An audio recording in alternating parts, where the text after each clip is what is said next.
sur le 3601. Les pronostics exclusifs de Pierre Lévesque, Thierry Jarnet et Jean-Bertrand de Balanda. 3 professionnels au téléphone sur le 3601 et sur le web génie.com.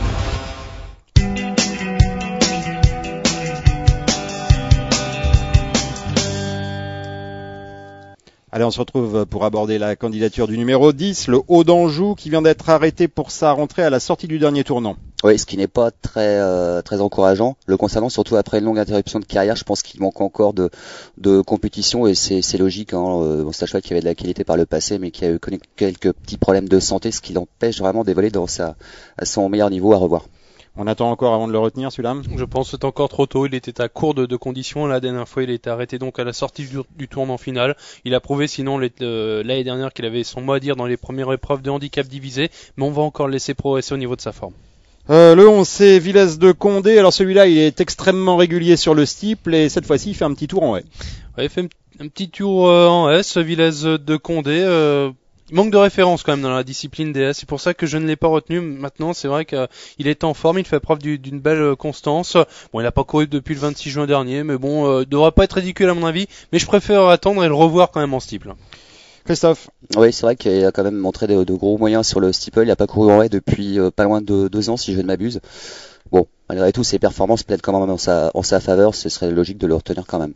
Le 12, c'est Coralassi. Il a été victime d'une chute pour sa rentrée dans le prix Jean Bart, le Quintet Plus référence, on va dire. Oui, c'est vrai. Et il faut pas quand même en tenir compte au pied de la lettre que c'est un cheval qui a quand même montré de gros moyens dans la discipline. Et à ce poids, c'est quand même sans doute un outsider séduisant.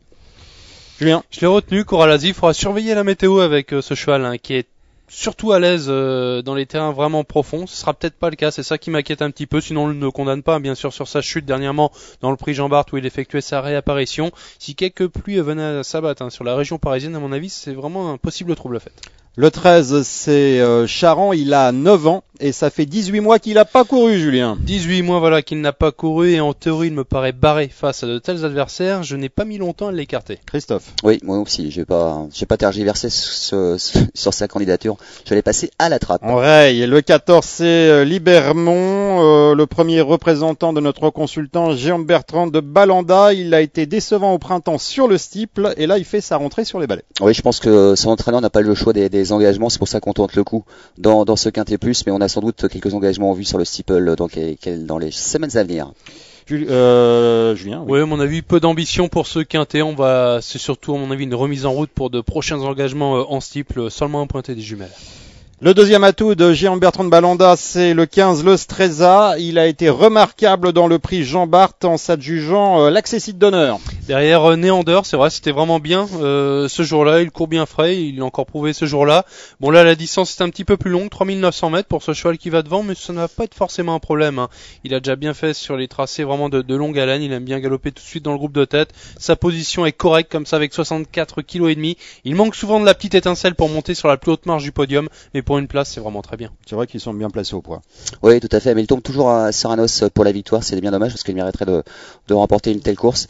Son entraîneur est relativement confiant puisqu'il s'est mis 3e de son pronostic. D'ailleurs, je vous invite à le retrouver sur le 36-01.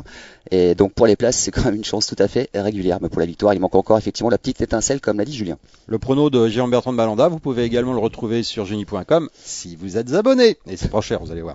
Allez, on passe au 16, Lissiborg Royal. C'est la seule femelle du lot. Elle est absente depuis le 12 avril. Oui, et puis c'est sans doute une concurrente qui est plus à l'aise en seconde épreuve. Elle a brillé dans cette confrontation. Là, en première épreuve, ça semble un peu compliqué face à des concurrents quand même plus confirmés. Juju. À part les retenir tous, je vois pas comment on peut vraiment la garder. Faut faire des choix aux courses. Elle n'a aucune référence dans cette catégorie. On la regarde seulement courir. Le 17, c'est Orlando Magic, arrêté pour sa rentrée le 26 septembre sur ce même parcours. Sur ce même parcours, dans une bonne course à condition remportée par Étoile Denay. Je m'en méfie un petit peu comme ça en bas de tableau, 64 kg, un sujet endurci qui a déjà couru avec de lourdes charges sur l'hippodrome d'Auteuil. Il est vraiment dur à l'effort, il devra avoir progressé en condition sur sa récente tentative. Je crois qu'en bas de tableau, c'est vraiment un outsider séduisant, attention. Christophe. Ah oui, je rejoins tout à fait son analyse. D'ailleurs, je vais le retenir en outsider. On va lui remettre les œillères. Sa rentrée est trop mauvaise pour être exacte. À ce poids, c'est vraiment un petit cheval spéculatif intéressant. Et enfin, le 18, Benassan, alors un sujet tout neuf, il ne compte que 6 tentatives publiques, il vient encore d'accuser des progrès en se classant 4e du Jean Bart. Oui, effectivement, on connaît pas très bien ses limites, c'est sans doute un lauréat potentiel dans cette épreuve, j'en ai fait ma base, je suis très confiant, en bas de tableau, 17 et 18, ça me paraît tout à fait convenable. Il a peut-être pas encore assez de métier, mais c'est un sujet d'avenir, non? Ça sent bon, je pense, avec Benassan. Hein. C'est vrai qu'il prend vraiment son métier du bon côté. Il est amené en progression par son entraîneur, hein, Philippe Pelletier. Il a de la marge comme ça en bas de tableau avec 64,5 kg. À mon avis, il fera partie logiquement des favoris de cette épreuve à garder absolument. Oui, il est très estimé. Hein, son entourage prend son temps, comme on l'a remarqué. Il a amené à enlever un quintet de ce genre, à mon avis. Tout à fait. Allez, ils ont l'air chauds, mes deux petits collègues là. On va passer à l'heure du choix. Justement, vous allez tous savoir, mais avant le bilan de lundi soir à Enghien, il y avait une semi-nocturne et un quintet plus. Johan Gérard s'est distingué. Il porte une cravate ce jour-là pour l'émission, il faudrait qu'il la remette parce que vrai, dès qu'il a la cravate, ça se passe bien.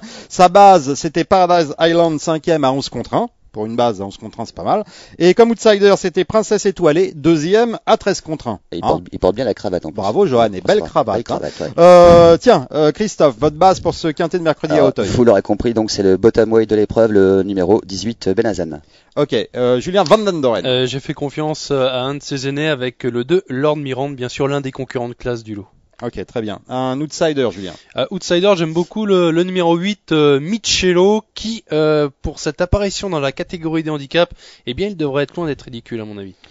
Et l'outsider de Christophe Crozatier. Alors le 17, Orlando Magique, à ne pas condamner trop vite, on lui remet les œillères, attention. Bien voilà, cette émission est terminée. J'espère vraiment que vous avez découvert les nouvelles rubriques qui sont disponibles maintenant sur Genie.com. À l'instar des fiches cheval où vous retrouvez les performances des chevaux, et bien maintenant vous avez, messieurs, des fiches professionnelles pour les entraîneurs et les jockeys. Et vous retrouvez les dernières courses, vous allez retrouver un ensemble d'informations exceptionnelles et en plus c'est gratuit. Alors profitez-en. Voilà, prochain rendez-vous maintenant, c'est mercredi aux alentours de 14h pour le quintet de jeudi, un quintet plus qui se disputera en nocturne. La réunion est en semi-nocturne, mais le quintet, ça sera en nocturne. Et ça sera sur l'hippodrome d'Enghien. Voilà. Ok. Salut. Bye bye. Quintez-vous bien. Quintez-vous bien.